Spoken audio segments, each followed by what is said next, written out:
প্রিয় উচ্চ মাধ্যমিক পরীক্ষার্থীরা, তোমাদের এডুকেশন পরীক্ষার বড় প্রশ্ন এবং এমসিকিউ আমি সাজেশান দিয়ে দিচ্ছি, এর মধ্যেই আসবে।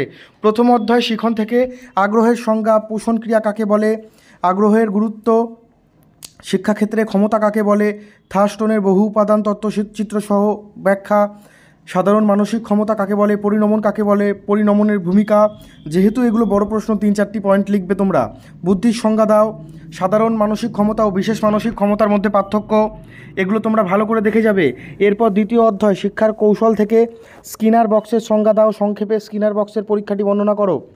থর্নডাইকের শিখনের মূল সূত্রগুলি কী কী, শিক্ষাক্ষেত্রে যে কোনো দুটি সূত্র গুরুত্ব, শিক্ষাক্ষেত্রে সক্রিয় অনুবর্তনের ভূমিকা, সক্রিয় অনুবর্তনের বৈশিষ্ট্য, অন্তর্দৃষ্টিমূলক শিক্ষণ কী, এর গুরুত্ব বৈশিষ্ট্য। এরপর তৃতীয় অধ্যায় 3 নম্বর অধ্যায় দিয়ে শিক্ষার রাশিবিজ্ঞান থেকে গড় সংজ্ঞা দাও। গড়, মধ্যমান, কল্পিত গড়, কেন্দ্রীয় প্রবণতার পরিমাপ, এগুলো ভালো করে পড়বে, এগুলো শর্ট প্রশ্ন আসতে পারে। তারপর মিডিয়ার নির্ণয়ের অঙ্ক গুরুত্ব সহকারে প্র্যাকটিস করবে। সমসুযোগ কাকে বলে, শিক্ষায় সমসুযোগ ধারণাটি ব্যাখ্যা করো। ভালো করে তোমরা এই বড় প্রশ্নগুলো দেখে যাবে এবং এরপরে আমি এমসিকিউ সাজেশান দিয়ে দেবো এই ভিডিওতেই। পঞ্চম অধ্যায় থেকে বিশ্ববিদ্যালয় শিক্ষা কমিশনের গ্রামীণ বিশ্ববিদ্যালয় সংক্রান্ত সুপারিশগুলি আলোচনা করো, অথবা গ্রামীণ বিশ্ববিদ্যালয় সম্পর্কে রাধাকৃষ্ণন কমিশনের সুপারিশগুলি কী ছিল, অথবা বিশ্ববিদ্যালয় কমিশনে বর্ণিত গ্রামীণ বিশ্ববিদ্যালয়ের ধারণা দাও, অথবা গ্রামীণ বিশ্ববিদ্যালয় সম্পর্কে বিশ্ববিদ্যালয় কমিশনের সুপারিশগুলি আলোচনা করো। দেখো, তোমরা প্রশ্ন ছেড়ে আসবে না, ঘুরিয়ে হলেও কিন্তু লিখে আসবে। মুদিয়ালি শিক্ষা কমিশনের মতে মাধ্যমিক শিক্ষার লক্ষ্য উদ্দেশ্যগুলি কী কী, সপ্তপ্রবাহ ধারণাটি বর্ণনা করো। মাধ্যমিক শিক্ষা কমিশনের মতে পরীক্ষা ও মূল্যায়ন ব্যবস্থা সম্পর্কে আলোচনা করো। মুদিয়ালি কমিশন ভালো করে পড়ে যাবে। অষ্টম অধ্যায় জাতীয় শিক্ষানীতি থেকে 1986-এর মূল সুপারিশগুলি আলোচনা করো এবং 1986 সালে জাতীয় শিক্ষানীতি, এই অপারেশন ব্ল্যাকবোর্ড ও নবোদয় বিদ্যালয় গঠনের ক্ষেত্রে কী কী সুপারিশের কথা বলা হয়েছে, ভালো করে এগুলো দেখে যাবে। এরপর নবম অধ্যায় বিভিন্ন ধরনের সক্ষমতা শিশুদের শিক্ষা, সেখান থেকে তোমরা যে প্রশ্নগুলো দেখে যাবে।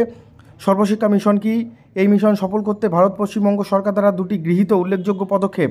তারপর সর্বশিক্ষা অভিযানের যে কোনো 4টি মূল উদ্দেশ্য লক্ষ্য, এগুলো বড় প্রশ্ন, একটা প্রশ্ন ছেড়ে আসবে না কিন্তু, এমসিকিউগুলোতে জোর দেবে। এরপর শিক্ষায় বিশ্বব্যাপী দৃষ্টিভঙ্গি থেকে একত্রে বসবাসের জন্য শিক্ষা, শিক্ষার একটি উদ্দেশ্য হলো একত্রে বসবাসের জন্য শিক্ষা, কীভাবে শিক্ষা দ্বারা এই উদ্দেশ্য পূরণ সম্ভব এটা দেখে যাবে। জ্ঞান অর্জনের জন্য শিক্ষা, এটা দেখে যাবে। মানুষ হয়ে ওঠার জন্য শিক্ষা, উদ্দেশ্যগুলি পূরণে বিদ্যালয়ের ভূমিকা সংক্ষেপে আলোচনা করো। এরপর প্রযুক্তির ভূমিকার ক্ষেত্রে শিক্ষাক্ষেত্রে প্রযুক্তির ব্যবহারগুলি লেখো, 4টে পয়েন্ট লিখতেই হবে তোমাদের, ঠিক আছে। দ্বাদশ অধ্যায়ে চলে এসেছি, একদম শেষ অধ্যায়, শিক্ষাক্ষেত্রে প্রযুক্তির ব্যবহার, খুব ইম্পর্টেন্ট, এটা তোমরা কিন্তু ভালো করে দেখে যাবে, পড়ে যাবে। এরপর আমি তোমাদের বলবো এমসিকিউগুলো। শিক্ষাক্ষেত্রে প্রযুক্তিবিদ্যা কাকে বলে, এর 4টি সুবিধা সংক্ষেপে লেখো, এগুলো তোমরা দেখে যাবে।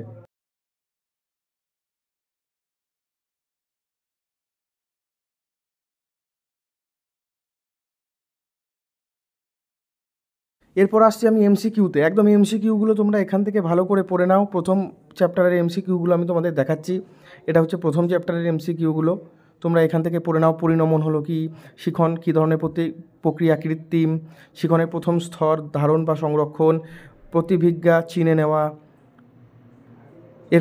পরবর্তী অধ্যায় চলে আসলাম, দেখো মনোবিদ প্যালভভ প্রাচীন অনুবর্তন তত্ত্বের প্রবক্তা। এরপরের প্রশ্নগুলো যেগুলো রয়েছে সেগুলো ভালো করে দেখে যাও। সক্রিয় অনুবর্তনের অপর নাম কি, যান্ত্রিক, ভালো করে এগুলো পড়ে যাও। এমসিকিউগুলো আমি দেখিয়ে দিচ্ছি, এগুলো ভালো করে তোমরা পড়ে যাবে। আধুনিক শিক্ষা, শিশু কেন্দ্রিক শিক্ষা। এরপর 3 নম্বর অধ্যায়, তৃতীয় অধ্যায় এমসিকিউ এবং এসএকিউ, এগুলোই আমি দেখিয়ে দিচ্ছি, তোমরা ভালো করে ভিডিওটা একটু পজ করে করে দেখে নাও। গণিত ভিত্তিক কৌশল, রাশিবিজ্ঞান। হিস্টোগ্রাম হলো এক ধরনের অবিচ্ছিন্ন স্তম্ভ। লেখচিত্র, রাশিবিজ্ঞান একটি গণিত পদ্ধতি, 2 রকমের হয়, চালক ও চালক, এগুলো দেখে যাবে। এরপর 4 নম্বর, এরপর চতুর্থ অধ্যায় থেকে যে শর্ট প্রশ্নগুলো তোমরা দেখে নাও, এটা হচ্ছে চতুর্থ অধ্যায়, শর্ট প্রশ্নগুলো এমসিকিউগুলো, সেগুলো তোমরা একটু দেখে নাও ভালো করে, এখান থেকেই তোমরা পড়ে নাও, সব থেকে বেস্ট হবে, এখান থেকেই তোমরা পড়ে নাও ভালো করে।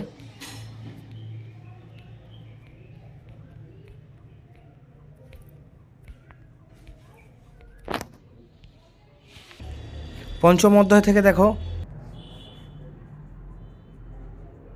পঞ্চম অধ্যায় থেকে দেখে নাও তাড়াতাড়ি প্রশ্নগুলো।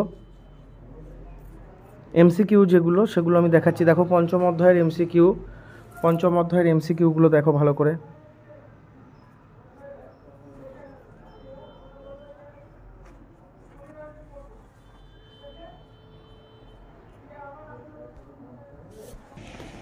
ষষ্ঠ অধ্যায় থেকে এমসিকিউ দেখো, এই যে MCQ, Mudiali commission 7, Tarachand committee, এগুলো সব এমসিকিউ। এখান থেকে তোমরা পড়ে নাও। এর মধ্যে তোমরা কমন পাবেই, এইগুলোর মধ্যে থেকে তোমরা কমন পাবেই। সপ্তম অধ্যায় থেকে যেগুলো তোমরা দেখে যাও এমসিকিউগুলো, সপ্তম অধ্যায়ের এমসিকিউ।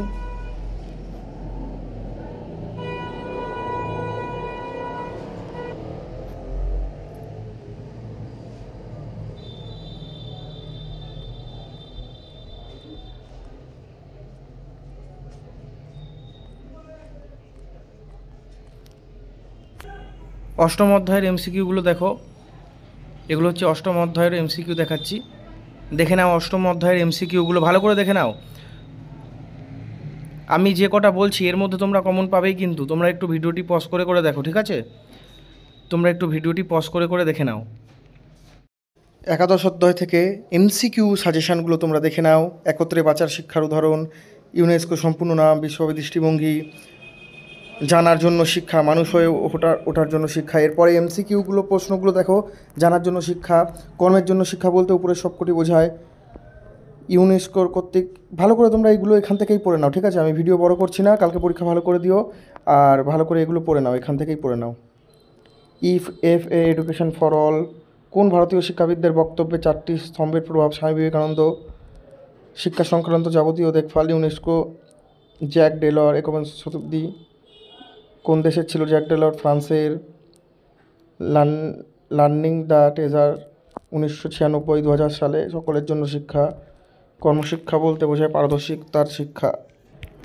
একদম শেষ অধ্যায়ের তোমরা শিক্ষা প্রযুক্তির ভূমিকা, এখান দিয়ে এমসিকিউগুলো ভালো করে দেখে নাও। এখান থেকে এমসিকিউ এবং 1 নম্বরের প্রশ্নগুলো ভালো করে তোমরা দেখে নাও।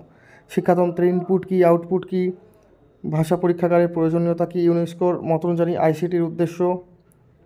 এরপর এমসিকিউগুলো দেখো। এমসিকিউ, বর্তমানে প্রথাগত শিক্ষার ক্ষেত্রে কম্পিউটার শিক্ষা শুরু হওয়া উচিত। শিক্ষা প্রযুক্তি ব্যবহৃত হয়। ভাষা পরীক্ষাগারের লক্ষ্য। টিচিং মেশিনের সুবিধা কী? শিক্ষকের অভাব পূরণ করতে পারে CIET, central institute of education technology. শিক্ষা প্রযুক্তির সীমাবদ্ধতা, উপরের সবকটি। শিক্ষা প্রযুক্তির উদ্দেশ্য কয় ভাগে ভাগ? 2 ভাগে। রাউন্ডরা কথাটি উল্লেখ করেছেন 4টি।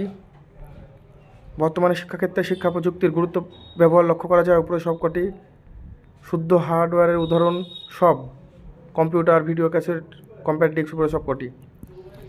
এগুলো পড়লেই তোমরা এর মধ্যে